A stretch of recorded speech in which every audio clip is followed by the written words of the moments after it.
मंगलम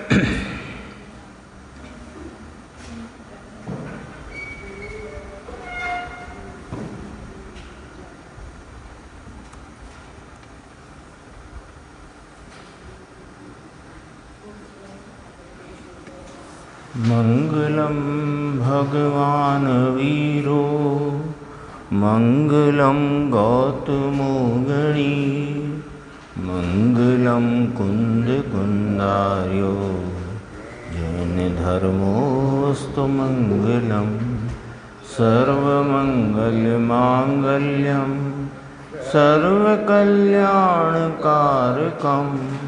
प्रधानम सर्वधर्माणां जैनम जयतु शासनम मंगलमय मंगलकरण वीतराग विज्ञान नमो ताहि जाते भय अरहंतादि महान करि मंगल करि हो महा ग्रंथ करन को काज याते मिले समाज सब पावे निज पद राज। इस भवतरु का मूल एक जानहु मिथ्या भाव ताको कर निर्मूल अब करिए मोक्ष उपाय। मोक्ष मार्ग प्रकाशक नाम का ग्रंथ है। इसके 7वें अधिकार में जो धर्म बुद्धि से धर्मधारक व्यवहाराभासी मिथ्या दृष्टि उसकी चर्चा यहाँ चलती है और उसके देव भक्ति का, गुरु भक्ति का और शास्त्र भक्ति के अन्यथा स्वरूप की चर्चा के उपरांत 7 तत्वों में उसका क्या अन्यथा मान्यता है उसकी यहाँ चर्चा प्रारंभ हुई। तो उसमें कल अपन ने जीव अजीव तत्व के अन्यथा स्वरूप या अन्यथा रूप जो उसकी मान्यता है उसकी चर्चा उसमें मूल ग्रंथ में से देखी थी। उसमें कुछ बिंदु गुरुदेव श्री के हैं, पहले अपन वो देखते हैं।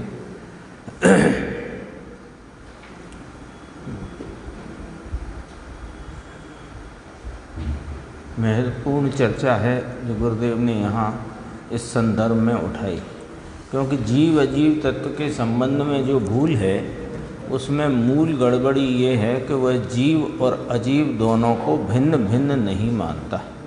जीव की क्रिया अजीव से, अजीव की क्रिया जीव से, अथवा किसी एक क्रिया को दोनों की क्रिया मानता है या एक से 2 क्रिया मानता है। इस प्रकार की भूल है। तो ये अपना 246 पेज है। 246 में बीच में जिस प्रकार अन्य मत वाला जीव निर्णय किए बिना वर्तमान अंश में दृष्टि करता है ना। पूरे अग्रहीत मिथ्यात्व का मूल भाव ये है कि जो अपना त्रिकाली ध्रुव स्वभाव है, द्रव्य स्वभाव है, उसकी दृष्टि तो है नहीं, और वर्तमान पर्याय में जो कुछ भी भाव है यही मैं हूँ, ऐसी वर्तमान अंश पर दृष्टि, उसका नाम अग्रहीत मिथ्या दर्शन है।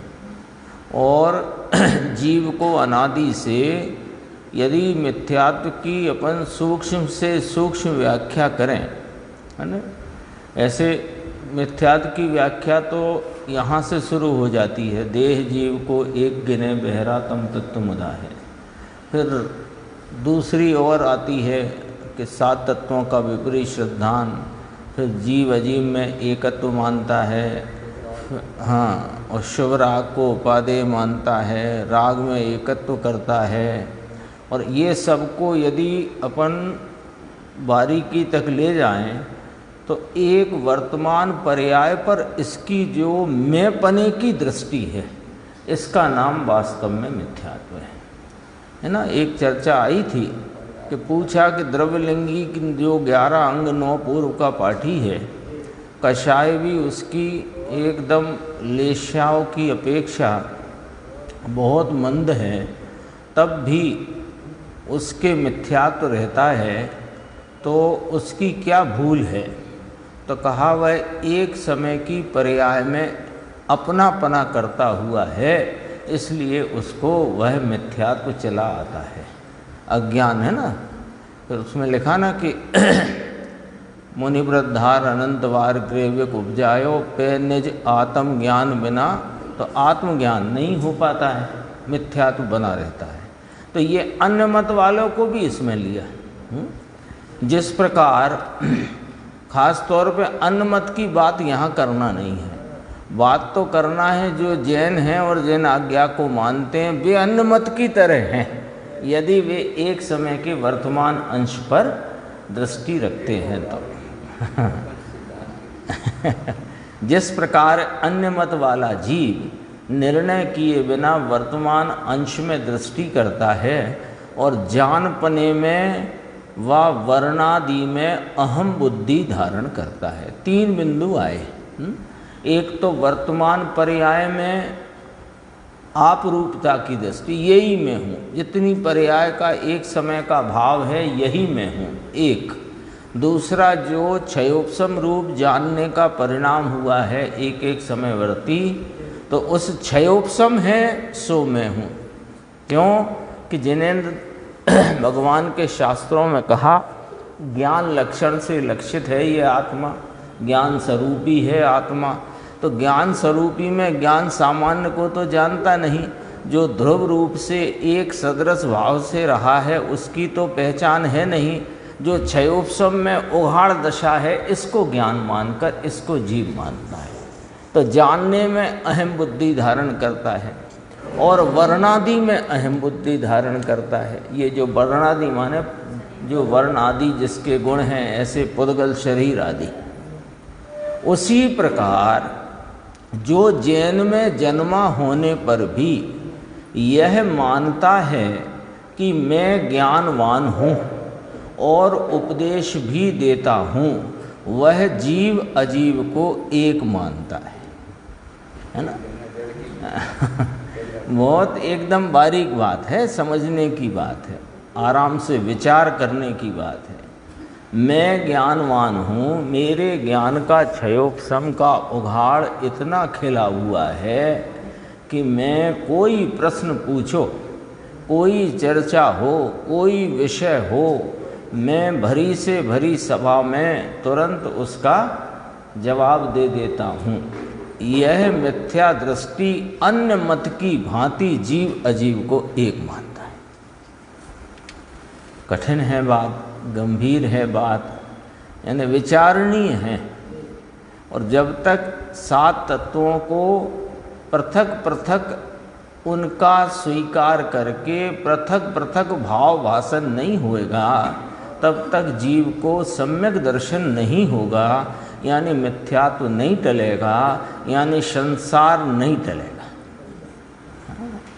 सब बात स्पष्ट है। देखो अब उसको ये यहाँ देखो दोबारा भाई साहब आ गए यहाँ से। उसी प्रकार जो जैन में जन्मा होने पर भी यह मानता है कि मैं ज्ञानवान हूँ।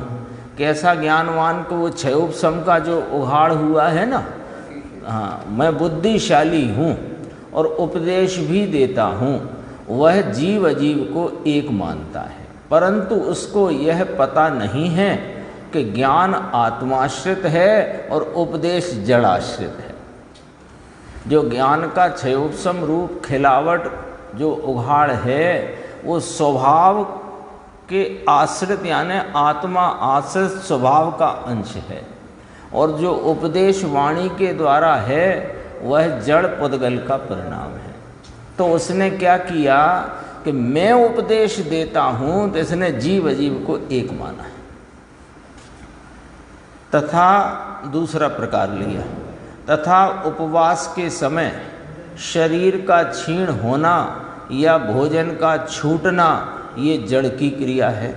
तथापि जो उसको अपनी मानता है वह व्यवहाराभासी मिथ्या दृष्टि है। मैंने उपवास किया, मैंने 10 दिन लगातार उपवास किया, मैंने अष्टमी चतुर्दशी उपवास किया, तो तुमने उपवास किया, तो उपवास में शरीर का क्षीण होना भोजन का नहीं आना ये जड़ की क्रिया उनकी योग्यता प्रमाण में है। तुम्हारी परिणति में जो विकल्प है वह तुम्हारी परिणति में तुम्हें हुआ है। इसने यहाँ जीव लेना उसको, विकल्प को, तो विकल्प को जीव और जड़ की क्रिया जो अजीव की है उन दोनों को एक करता है। मैंने उपवास किया तो हुआ क्या है वहाँ कि वो जीव की परिणति में मैं भोजन ग्रहण आज नहीं करूँगा, ऐसा अविग्रह रूप विकल्प उत्पन्न हुआ है। और भोजन का नहीं आना और शरीर का शिथिल होना वो जड़ की क्रिया है। तो ये व्यवहाराभासी मिथ्या दृष्टि है। और देखो, दया दानादि के तथा ज्ञानादि के परिणाम आत्माश्रित हैं, आत्मा के आश्रय से होते हैं, ये इसका अर्थ नहीं है। आत्माश्रित है माने आत्मा की परिणति में होते हैं।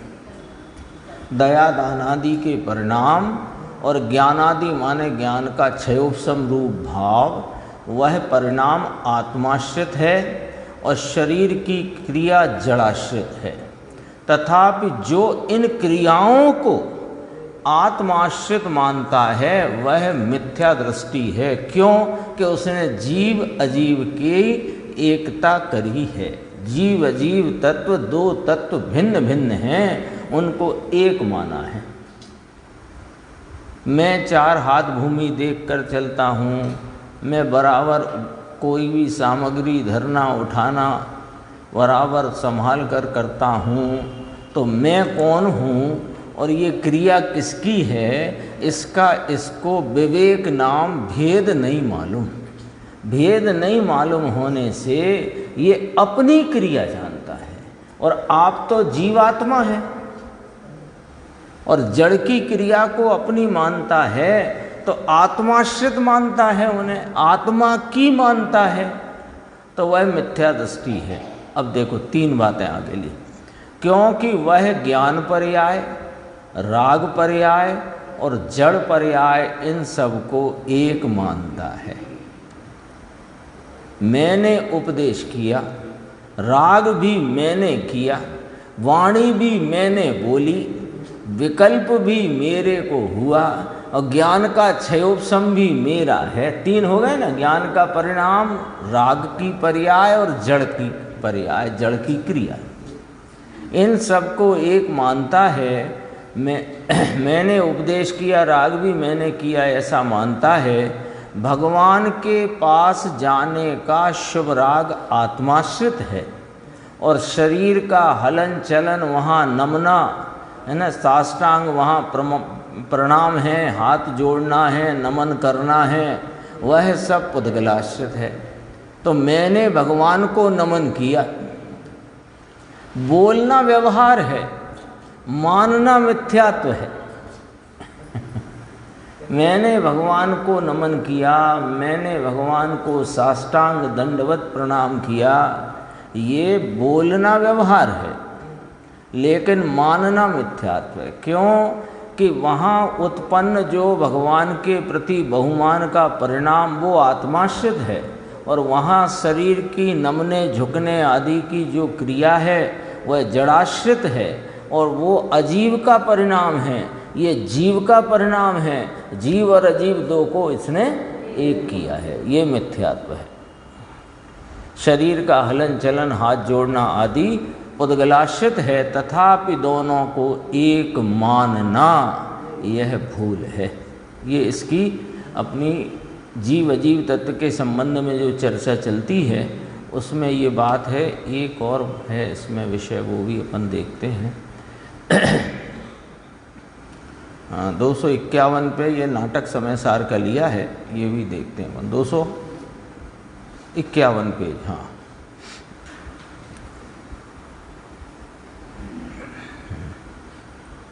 यहाँ कोई प्रश्न करता है कि पुद्गल पुद्गल तो सजाती है।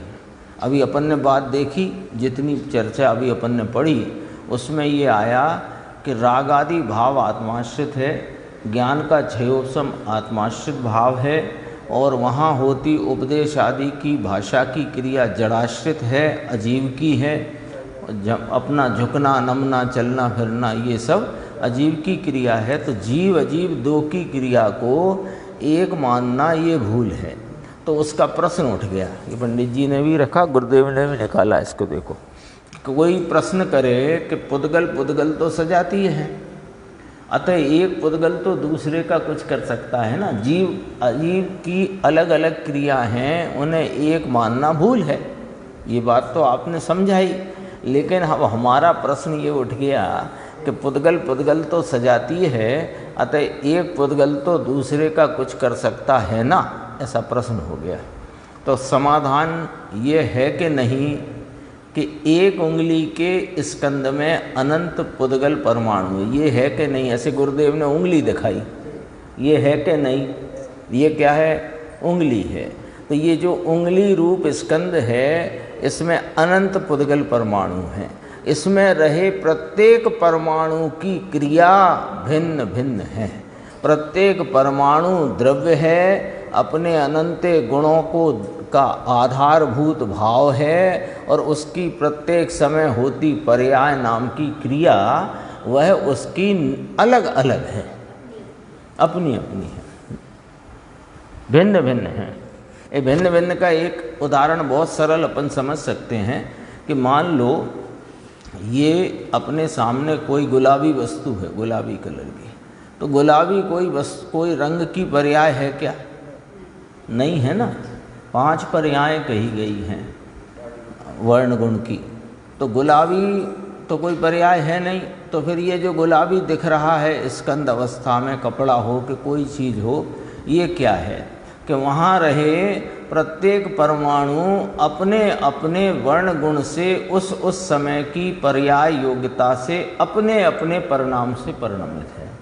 तो मान लो इतनी बड़ी कोई चीज़ गुलाबी है, गेंद है गुलाबी समझ लो, तो वो उसमें कुछ परमाणु लाल रंग के, कुछ परमाणु सफ़ेद रंग के, कुछ अन्य वर्ण से काले आदि से परिणमित हों, और वे सब मिले हुए हम देखते हैं तो हमें वो गुलाबी दिखते हैं।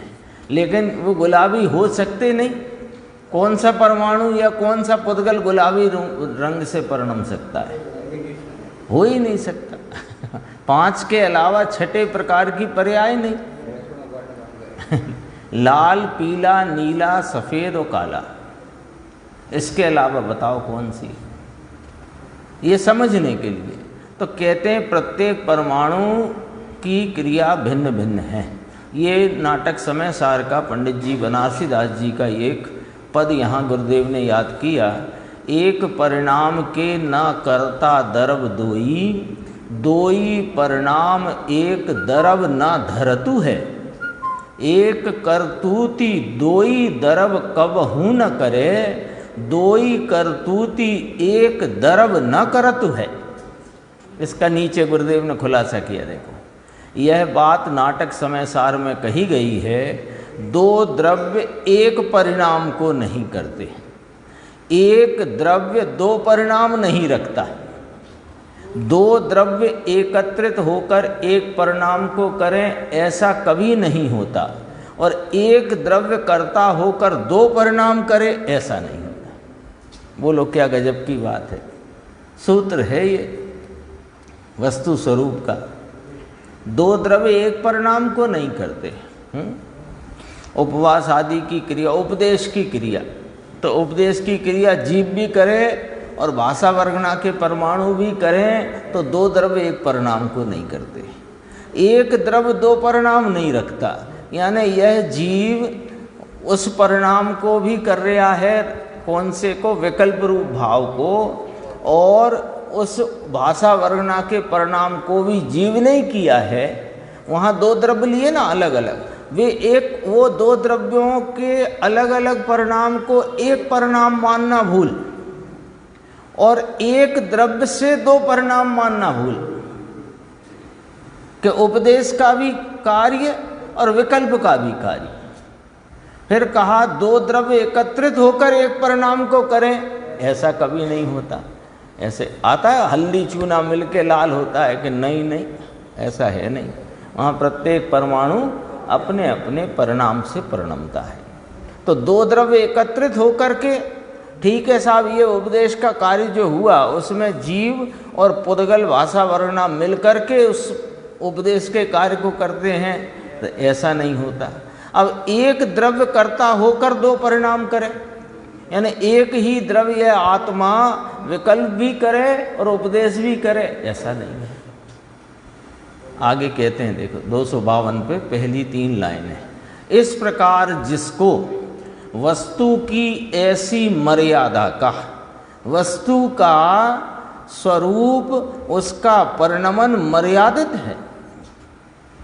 कैसा मर्यादित है? अपन पढ़ते हैं ना, अगुरु लघुत्व गुण पाया जाता है कि नहीं प्रत्येक द्रव्य में। तो अगुरु लघुत्व गुण के कारण होने वाली जो षड्गुणी हानि वृद्धि है वो वास्तव में वस्तु के परिणमन की मर्यादा का स्वरूप है। उसमें अपन पढ़ते हैं ना, एक गुण दूसरे गुण रूप नहीं हो जाता, एक द्रव्य दूसरे द्रव्य रूप नहीं हो जाता, क्योंकि वो अपनी मर्यादा के अंतर्गत परिणमन करता है। तो जो ऐसी वस्तु की मर्यादा का यथार्थ श्रद्धान जिसको नहीं होता, उसको जीव अजीव की स्वतंत्रता का पता नहीं है, इसलिए वह मिथ्या दृष्टि है। क्योंकि जीव अजीव को जानने का प्रयोजन सिद्ध नहीं हुआ।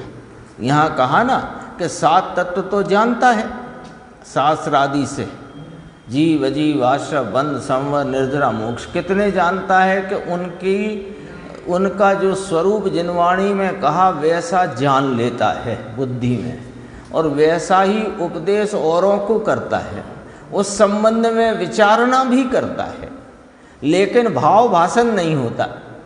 ये चर्चा आ चुकी है ना। तो भाव भाषण के लिए पंडित जी ने, वो कल अपन ने पढ़ा था कि जैसे कोई संगीत पने की चतुराई के लिए स्वर ग्राम मूर्छना और उनके राग दरबारी भैरवी यमन भोपाली इन सब का स्वरूप शास्त्र से पढ़ लेता है, पर स्वर को ही नहीं पहचानता, अथवा अन्य स्वर को अन्य स्वर रूप जानता है, अथवा सही भी जानता है तो निर्णय बिना जानता है। ऐसे यह अज्ञानी सम्यक दृष्टि होने के प्रयोजन से 7 तत्वों का स्वरूप तत्वार्थ श्रद्धानम सम्यक दर्शनम, तो 7 तत्वों का स्वरूप शास्त्रों से जान लेता है। कितना जान लेता है कि अच्छे से जान लेता है, उनका उपदेश भी करता है, लेकिन उनको भिन्न भिन्न नहीं पहचानता, और कदाचित भिन्न भिन्न जान ले तो निर्णय बिना जानता है। इसलिए उसको भाव भाषण नहीं है। ये भाव भाषण की संदर्भ में ये दृष्टांत देकर के पंडित जी ने बात को समझाया है। भाव भाषण नहीं है, वो जीव और अजीव को एक मान लेता है। तो ये इस संदर्भ में अपन ने गुरुदेव श्री का ये व्याख्यान में जो बात आई वो अपन ने यहाँ देखी। इसके बाद अपन आश्रव तत्व के संबंध में इसकी क्या भूल है उसे अपन ग्रंथ मूल ग्रंथ में से देखते हैं। पेज नंबर 226 ऊपर की 2 पंक्ति के बाद, आश्रव तत्व का अन्यथा रूप,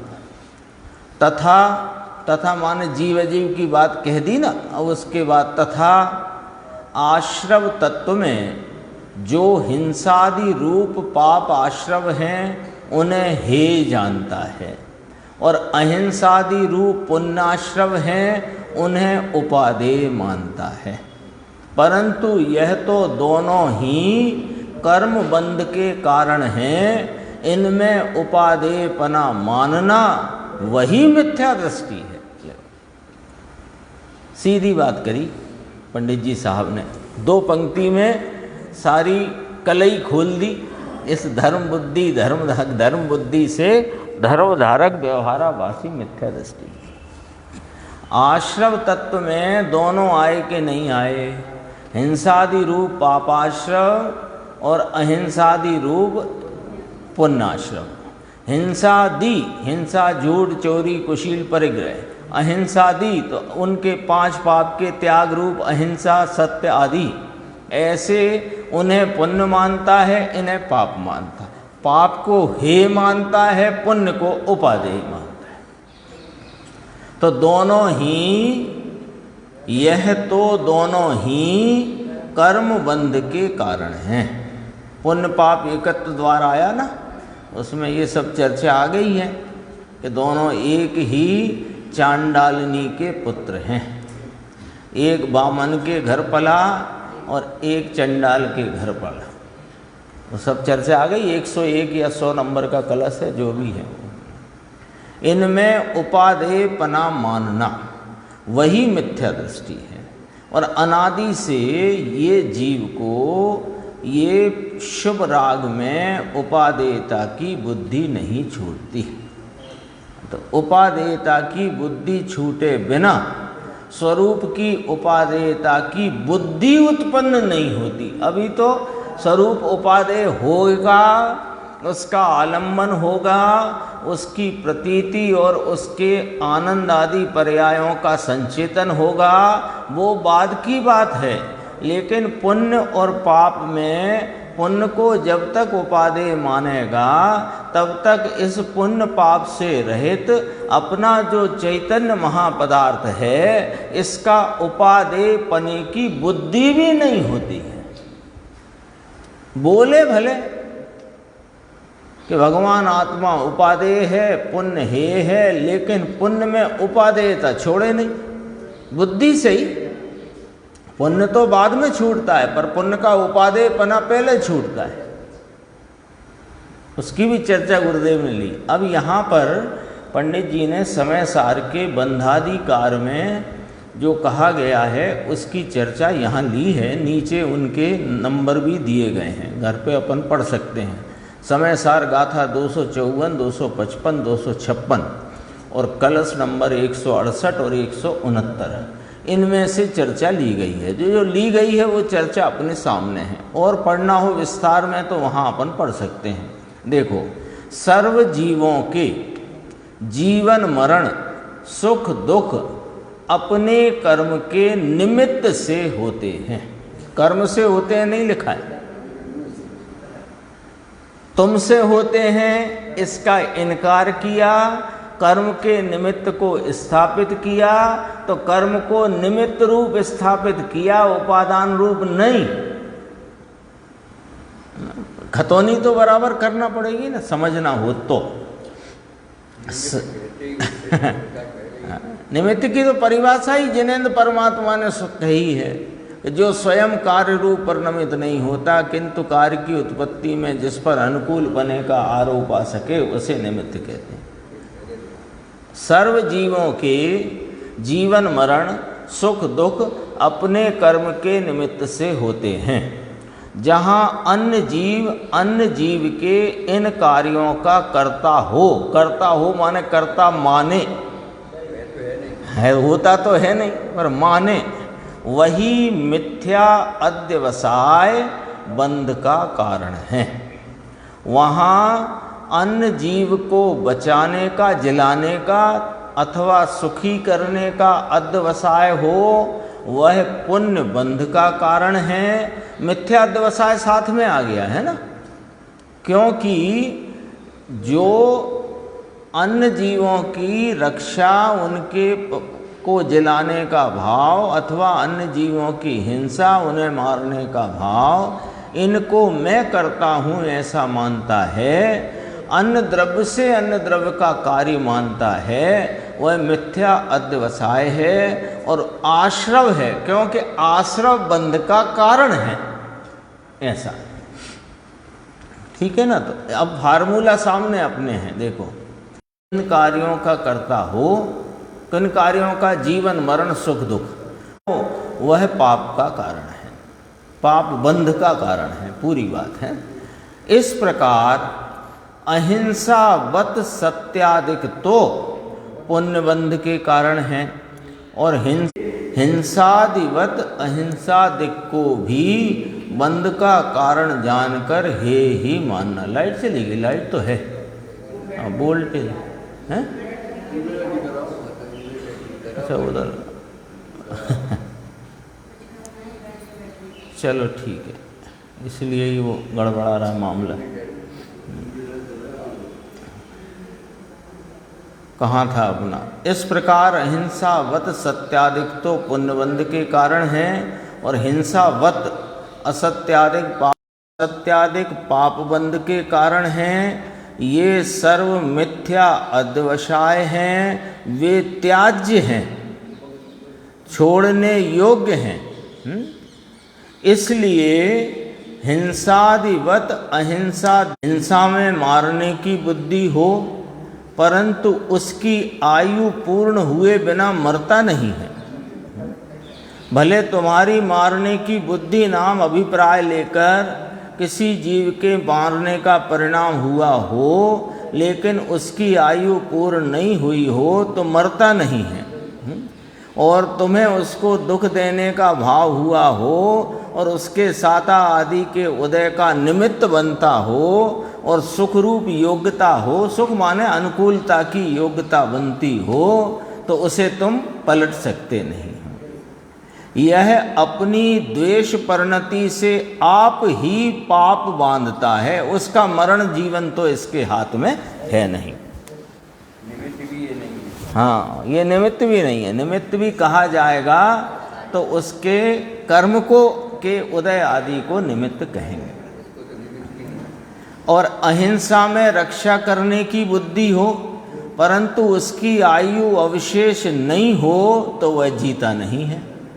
आ गई ना बात। यह अपनी प्रशस्त राग परिणति से आप ही पुण्य बांधता है, पहले द्वेष परिणति से आप ही पाप बांधता है, और बचाने का परिणाम करे, उसका बचना ना बचना उसकी आयु कर्म के निमित्त के, आयु कर्म के अधीन नहीं, आयु कर्म के निमित्त से उसका बचना मरना होएगा।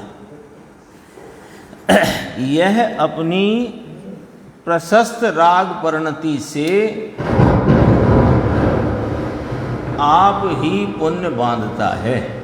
इस प्रकार यह दोनों हे हैं। कौन दोनों हे हुए? पुण्य भी और पाप भी। पापाश्रव पुण्याश्रव। जहाँ वीतराग होकर दृष्टा ज्ञाता रूप प्रवर्ते वहाँ निर्बंध है, सो वह उपादेय है। यानी पूर्णता की प्राप्ति वह उपादेय है। ज्ञाता दृष्टा होकर प्रवर्ते, वीतरागता में प्रवर्ते, वहाँ निर्बंध है। सो ऐसी दशा ना हो तब तक। कैसी दशा? कि पूर्ण वीतरागता होकर अपने ज्ञाता दृष्टा स्वभाव में परिपूर्ण प्रवृत्ति निर्बंध रूप न हो, तब तक प्रशस्त राग रूप प्रवर्तन करो। ये करो उपदेश की भाषा है, होता है। क्यों? कि अभी पूर्ण वीतराग हुआ नहीं है, तो उसको उसकी भूमिका प्रमाण में रागादि उत्पन्न होते हैं। तो उसमें ये एक उपदेश रूप बात है कि वो जो रागादि भाव हैं, फिर बंद हो गई है, बंद कर दिया, चालू ही है क्या इन्वर्टर? हाँ, इसलिए दिक्कत है, इसीलिए वो प्रशस्त राग रूप प्रवर्तन करो, ऐसी उपदेश की भाषा है ना। तो कहा श्रद्धांत तो ऐसा रखो कि यह भी बंध का कारण है। लो, ये बात बोल्ड अक्षर में लिखी हुई है। तो प्रशस्त राग रूप प्रवर्तन करने का उपदेश दिया गया है कि हाँ, उपदेश यों दिया गया है कि जब अपने आत्मस्वरूप की प्रतीति हो जाए और पूर्ण वीतरागता की प्राप्ति न हो, तब तक अशुभ के वंचनार्थ शुभ भावों में प्रवृत्ति पाई जाती है, और उस प्रकार की प्रवृत्ति होती है तो उसको प्रवर्तन करो, ऐसा कहने में आता है। परंतु श्रद्धांत तो ऐसा रखो लो कि यह भी बंध का कारण है। श्रद्धान में इसे मोक्ष मार्ग जानोगे तो मिथ्या दृष्टि ही होता है। स्पष्ट की है बात। अब यहाँ से किसी प्रकार का छल हमको ग्रहण नहीं करना चाहिए। यहाँ पर छल ग्रहण करने की संभावना है और करते हैं लोग। इसलिए यह जो 2.25 पंक्ति की बात है, इसे खूब आराम से विचार कर समझो। क्या है कि ऊपर की बात को छोड़कर समझोगे तो गड़बड़ हो जाती है। ऊपर क्या कहा गया था कि हिंसादि रूप पापाश्रव हैं, वे भी हे हैं, और अहिंसादि रूप पुण्याश्रव हैं, वे भी हे हैं, तो दोनों को हे ही मानना। इसके बाद उपदेश दिया कि जब तक वीतराग होकर दृष्टा ज्ञाता रूप प्रवर्ते वहाँ निर्बंध है, सो वह उपादेय है, यानी पूर्णता की प्राप्ति ही उपादेय है। यह जानकर कहा, मतलब ये उपादेयता कही। अब कहते हैं कि सो ऐसी दशा ना हो तब तक प्रशस्त राग रूप प्रवर्तन करो, माने उपदेश में ऐसा कहा करो, लेकिन होता है उसका ज्ञान करो। 12वीं गाथा कल पढ़ी थी अपन, 12वीं गाथा है ना समय सार जी की, कल पढ़ी थी कि नहीं अपन ने? कल इसमें ही पढ़ी थी 12वीं गाथा। तो उसमें कहा था कि ओ ते काले जाने लो प्रयोजनवान हैं। उस काल में जो राग उत्पन्न होता है वह जानने के लिए प्रयोजनवान है, उपादेयता के लिए नहीं, आश्रय के लिए नहीं। तो कहा श्रद्धान तो ऐसा रखो कि यह भी बंध का कारण है, हे है। श्रद्धान में ऐसे मोक्ष मार्ग जाने तो मिथ्या दृष्टि ही होता है। यहाँ से क्या गड़बड़ी होती है, अपन ने ऊपर का भी दोबारा से देख लिया, ये भी दोबारा पढ़ा। गड़बड़ी ये होती है कि देखो पंडित जी ने कहा है कि शुभ राग रूप में प्रवृत्ति तो रखो शुभ राग की, और श्रद्धान रखो कि ये बंध का कारण है और हे है। पंडित जी ने कहा है, देख लो, पढ़ लो 2 पंक्तियां। तो उसमें ये पढ़ना भूल गए, ऐसी दशा ना हो तब तक। तो कैसी दशा, वो पढ़ना भूल गए। तो फिर क्या कहने लग गए, अरे लोग व्याख्यान में कहते हैं, अपने मुमुक्षु समाज के व्याख्यानों में, कि प्रवर्तन तो करना प्रशस्त राग रूप, किंतु श्रद्धान में ऐसा रखना कि ये बंध के कारण हैं और हे हैं। तो कहा कि प्रवर्तन रखना नहीं कहा गया है, प्रवृत्ति होती है उसका ज्ञान कराया गया है। और श्रद्धान में तो वह हे ही है, किंचित उपादेय, सर्वत्र सर्वदा सर्वथा उपादेय नहीं है। श्रद्धान में ऐसे मोक्ष मार्ग जानोगे, मोक्ष मार्ग का कारण जानोगे, तो मिथ्या दृष्टि ही होता है।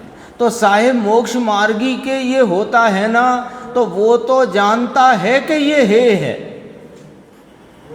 और उसको हे बुद्धि से होता है। तुम उसमें उपादेयता करते हो तो तुम मिथ्या दृष्टि रहते हो। ये आश्रव तत्व संबंधी भूल में बात चलती है, अथवा आश्रव तत्व के अन्यथा रूप की बात चलती है। देखो, तथा मिथ्यात्व, अविरति, कषाय, योग, ये तो आश्रव के भेद हैं। उन्हें बाह्य रूप तो मानता है, परंतु अंतरंग इन भावों की जाति को नहीं पहचानता। देखो क्या बात कही है, इसका विस्तार करेंगे पंडित जी। अभी तो कहा ना मिथ्यात, अवृत्ति, कषाय, योग, ये बंध हेतुत्व, तो आश्रव के बंध हेतु है, वो आश्रव है ना। तो ये आश्रव के भेद हैं। 4 कहे यहाँ, 5 उसमें प्रमाद जोड़ दो तो 5 हो जाते हैं, और प्रमाद को कसाय में शामिल कर लो तो 4 हो जाते हैं। कोई उसमें दिक्कत की बात नहीं है। मिथ्यात्व, अविरति, कषाय और योग, ये आश्रव के भेद हैं। सो उन्हें बाह्य रूप तो मानता है, कैसा बाह्य रूप, अभी पंडित जी कहेंगे, अपन संक्षेप में बात करते हैं। ग्रहित मिथ्यात्व को मिथ्यात्व मानता है, अग्रहित मिथ्यात्व को पहचानता ही नहीं। एक अविरति, बाह्य में 5 इंद्रिय के विषयों संबंधी निमित्तों को छोड़ देने को विरति मानता है और विषयों के भोग को अविरति मानता है ना। तो आगे पंडित जी कहेंगे कि भोग को अविरति नहीं, भोग तो अविरति है ना। तो 5 इंद्रिय के विषयों को छोड़े तो अविरति छूटती है, ऐसा मानता है। बोलने में मेरे से भूल हो गई होगी। 5 इंद्रिय के विषयों को छोड़ूं बाह्य में तो मेरी अविरति छूटेगी, ऐसा मानता है ना। कषाय, जो क्रोध उत्पन्न होता है उसे कषाय जानता है, लेकिन आत्मा की अरुचि जो क्रोध है उसे जानता नहीं। और जो शुभ परिणाम हैं वे भी कषाय भाव हैं, ऐसा मानता नहीं, अंतरंग भाव नहीं जानता ना।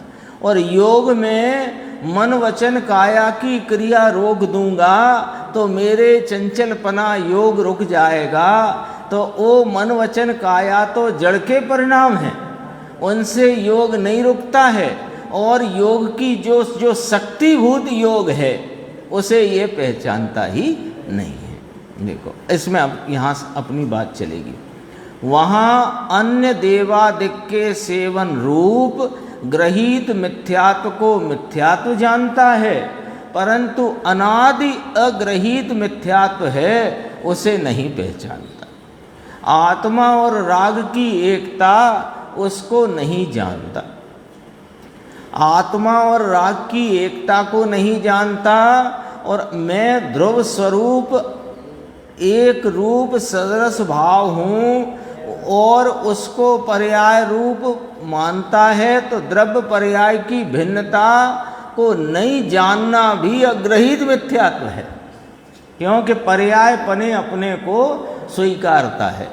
तो आ चुकी है बात, इसलिए उसको अपन ने याद किया, उसे नहीं पहचानता। तथा अगला पेज 227, तथा बाह्य त्रस स्थावर की हिंसा तथा इंद्रिय मन के विषयों में प्रवृत्ति उसको अविरति जानता है।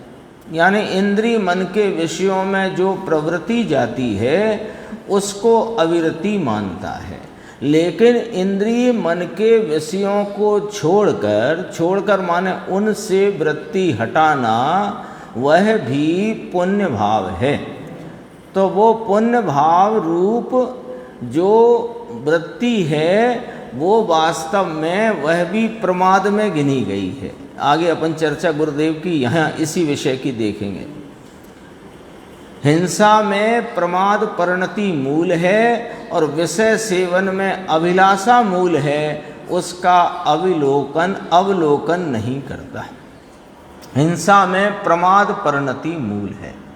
तो प्रमाद किसे कहा, अब समझना पड़ेगा कि प्रमाद किसे कहा, कि स्वरूप में असावधानी ही प्रमाद है। ये अंतरंग स्वरूप तो जानता नहीं है और बाह्य में सावधानी आदि करता है तो समझता है कि मैंने हिंसा रोकी तो ऐसा मेरे प्रमाद नहीं है, मैं सावधानी का से चल, लेकिन स्वरूप में असावधान है, बाह्य में सावधान रहता है। विषय सेवन में अभिलाषा मूल है, तो विषयों के सेवन के जो निमित्त आदि हैं उनके त्याग रूपता से रहता है, परंतु अंदर से आसक्ति छूटी नहीं है। हाँ, क्यों कि अपने सुख रूपता को पहचाना नहीं है, तो विषयों में सुख है और मैं सुख को छोड़ता हूँ, ऐसी उसको अभिलाषा वर्तती है। जैसे कोई कहे भूख तो लगी है, पर एक जैसे अभी तो उदाहरण के लिए क्रोध को ले लिया, कोई क्रोध में भोजन नहीं करता तो मैंने भोजन नहीं किया, तो हाँ फिर कोई आया, हमने तो सुबह से कुछ खाया ही नहीं है, तो वो तुम्हें खाने की आसक्ति तो पड़ी है पर खाया नहीं है का गाना चालू है। ऐसे ये तो क्रोध के ऊपर घटाया, क्योंकि ये अपने में हो जाती है इस तरह की बात। लेकिन कोई उपवास आदि करके अथवा वस्त्र आदि का त्याग करके, घर गृहस्थी का त्याग करके वो सोचता है कि हमने विषय सेवन के विषयों को छोड़ दिया है, लेकिन अंदर में आसक्ति अभी टूटी नहीं है। कि आपको कैसे मालूम आसक्ति नहीं छूटी? कि जब तक तुम स्वरूप में रक्त नहीं हुए तो वहां से विरक्त हो ही कैसे सकते हो। और वैराग्य की परिभाषा तो प्रवचन सार जी में भी और समय सार जी में भी ये आई है कि पुण्य पाप की रुचि का छूटना या पुण्य पाप की रुचि से विरक्त होना या उसका छूट जाना ही वैराग्य है। अभी इसका जरा अपन गुरुदेव का देखते हैं, पूरा पढ़ लेते हैं इसे 2 मिनट में। नीचे 2 पैराग्राफ हैं।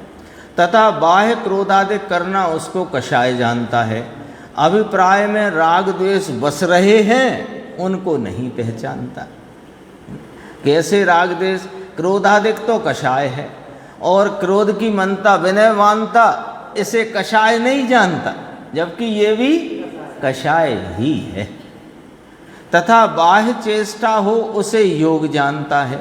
बाह्य चेष्टा माने मन वचन काय की जो वृत्ति है उसको तो योग जानता है, और शक्तिभूत योग यानी आत्म प्रदेशों का परिस्पंदन उसे योग मानता नहीं।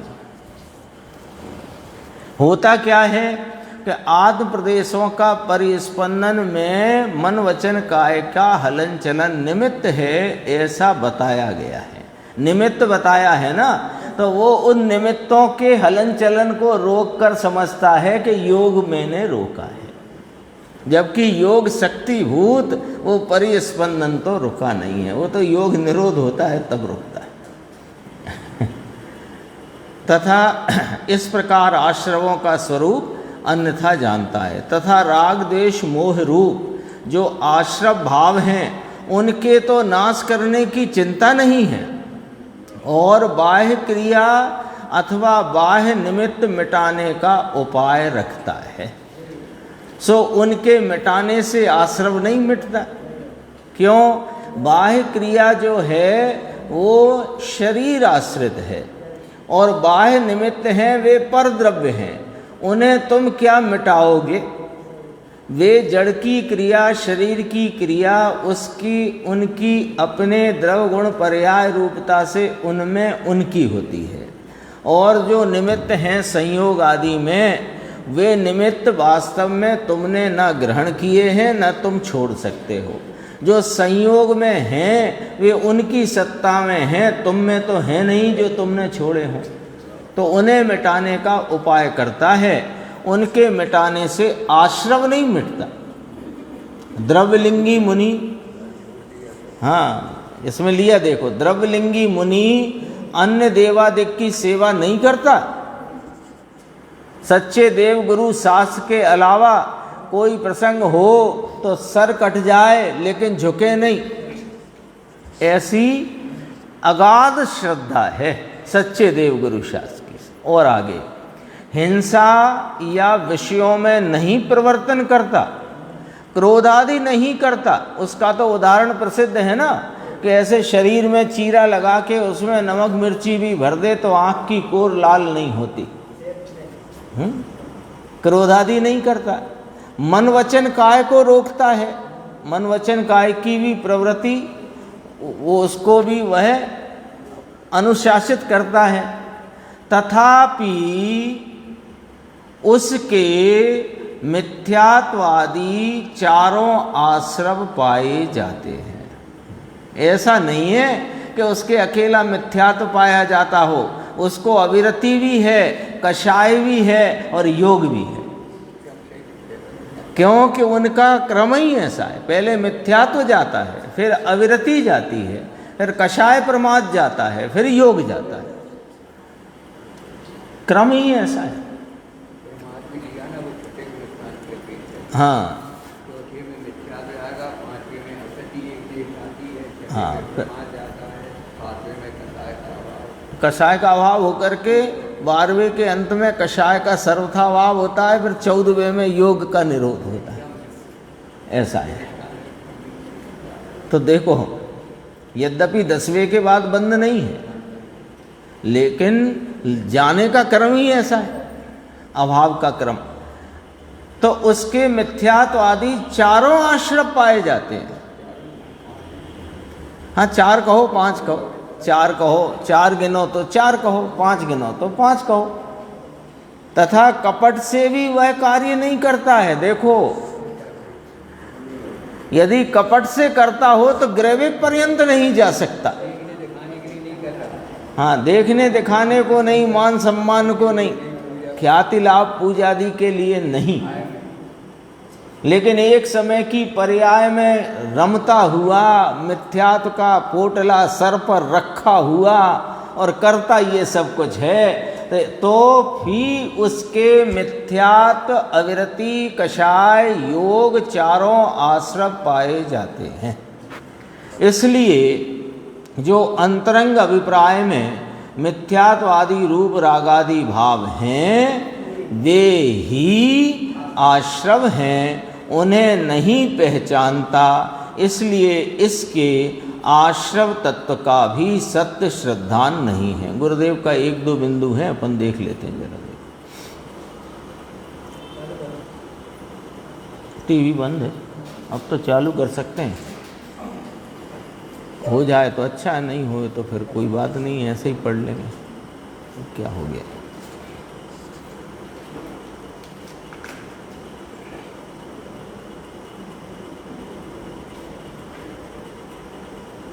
देखो, ये नीचे एक चर्चा है, ये देखना, जो पुण्याश्रव की उपादेयता मानने की बात है ना, उसका यहाँ गुरुदेव ने बहुत मनोवैज्ञानिक रूप से यहाँ पर स्पष्टीकरण किया है। देखना, आ गया? नहीं आया? आएगा। ज्ञानी को पंच महाव्रत के परिणाम आए बिना नहीं रहते, परंतु इस कारण वे उपादेय हैं ऐसा नहीं है।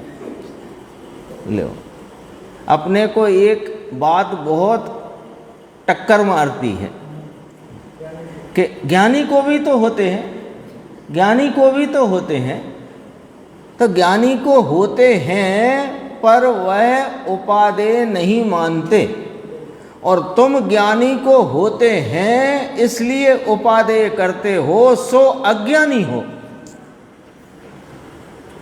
ये अपने बहुत चलती है बात चलती है, माने वो अंदर में वो टकराती रहती है। ज्ञानी को भी तो होता है 5 महाव्रत, देश व्रत, प्रतिमाओं के विकल्प, है ना, अविरति को छोड़ने रूप देश व्रत के विकल्प, महाव्रत के विकल्प, तो ज्ञानी को भी तो होते हैं ना। तो यहाँ कहते हैं ज्ञानी को पंच महाव्रत के परिणाम आए बिना नहीं रहते, परंतु इस कारण वे उपादेय हैं ऐसा नहीं है। पुण्य आश्रव को उपादेय मानने वाले ने बंध को उपादेय माना है। लो, सीधी बात है। क्यों? कि पुण्य आश्रव भी बंध का कारण है कि नहीं? तो बंध किसे कहते हैं? संसार में रुलना ही तो बंध है। हाँ, अरे अच्छे मिल जाए तो संसार में रहने की इच्छा रही ना, तो संसार में जिसे रहना है उसके लिए जिनवाणी लिखी नहीं है। क्यों सुन रहे हो? संसार में जिसे रहना है, रुलना है, कोई प्रकार के अनुकूल संयोगों की चाह है, भोगों की वांछा है, उसके लिए जिनवाणी में एक शब्द भी लिखा नहीं गया है। क्यों? कि चारों अनियोग वीतरागता के पोषक हैं। राग का पोषक पना जिनवाणी में पाया ही नहीं जाता है, और राग के पोषण में संसार है। तो संसार का अभाव करने का जिनका अंतरंग में इच्छा हुई हो, ऐसी चाहत हुई हो, तो उनके लिए जिनवाणी कही गई।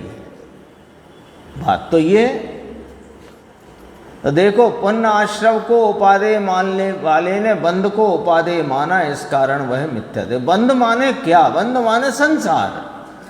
दो ही तो हैं, बंध और मोक्ष। इसको दूसरी भाषा में बोलोगे तो क्या? संसार और मुक्ति। तो मोक्ष चाहिए कि संसार? भाई दो में से एक तय करो ना। यहां तो ऑब्जेक्टिव टाइप है, एक में निशान लगाना पड़ेगा, दो के नहीं चलेंगे निशान। मोक्ष चाहिए कि संसार? मोक्ष चाहिए तो संसार के हेतुओं को उपादेय क्यों करते हो? जो संसार के हेतु हैं, शुभ राग, पुण्य भाव, दया, दान, व्रत आदि परिणाम, वे कौन हैं? वे पुण्य आश्रव हैं, बंध के कारण हैं, संसार के हेतु हैं। तो संसार के हेतु को उपादेय करो और मांगो मुक्ति। तो तुमसे बड़ा या हमसे बड़ा छलिया कौन? आगे देखो, बहुत अच्छा है, एक प्रसंग और है, वो अगली स्वाध्याय में लेंगे, लेकिन ये पढ़ लेते हैं जरा। व्यवहार करना पड़ता है ऐसा नहीं है, व्यवहार आए बिना रहता नहीं। इन दोनों बातों में बड़ा अंतर है, बड़ा अंतर है। कितना बड़ा अंतर है कि पूरब पश्चिम जितना अंतर है।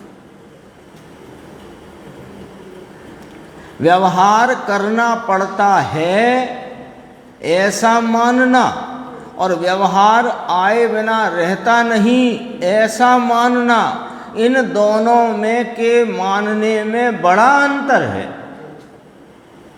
व्यवहार करना पड़ता है, इस मान्यता में व्यवहार यानी पुण्य आश्रव के प्रति उपादेयपना आता है, और व्यवहार आए बिना रहता नहीं, इसमें हेपना आता है। बोलो, हो गया पूरा पश्चिम जितना भेद, अंतर। तो गुरुदेव के अंतरंग में ऐसा वो कहने की भी कोई उनकी ऐसी बहुत प्रबल सामर्थ्य है कि ज्ञानियों की बात का वे अंतरंग मर्म बहुत सरलता से कह देते हैं। इस प्रकार दोनों बातों में अंतर है। अब ये वाले अंतर को जो नहीं जानता वो अज्ञानी है। तो इसको कहा ऐसे कि उसको अज्ञानी नहीं जानता। क्या नहीं जानता? वो व्यवहार तो करना पड़ेगा ना, मुनि व्रत तो लेना पड़ेगा ना। बिना मुनि बने कोई आज तक मोक्ष गया है क्या? इसमें तेरे पुण्याश्रम का उपादेय बना है। और स्वरूप के आलम्बन से, यानी वही अपनी जिनाज्ञा के बिंदु के वीतराग भगवान के आलम्बन से परिणति में वीतरागता प्रकट करके उसकी पूर्णता द्वारा पूर्ण वीतराग भाव की प्राप्ति। एक ही पर्याय में भी कुछ ले तो यही उपादेय, और ऐसी पर्याय के लिए कौन उपादेय कि वह ये भगवान आत्मा उपादेय। ऐसा यदि होए तो वो उसके अंतरंग में ये बात मालूम है कि जब तक पूर्ण वीतरागता नहीं होती तब तक व्यवहार आए बिना रहता नहीं, ऐसी हेपने की दृष्टि है। और व्यवहार करना पड़ता है, इसको उपादेयपने की दृष्टि है। ये आश्रव तत्व के संदर्भ में उसकी भूल है। थोड़ा सा विषय एक आगे है, वो अपन आगे की स्वाध्याय में लें।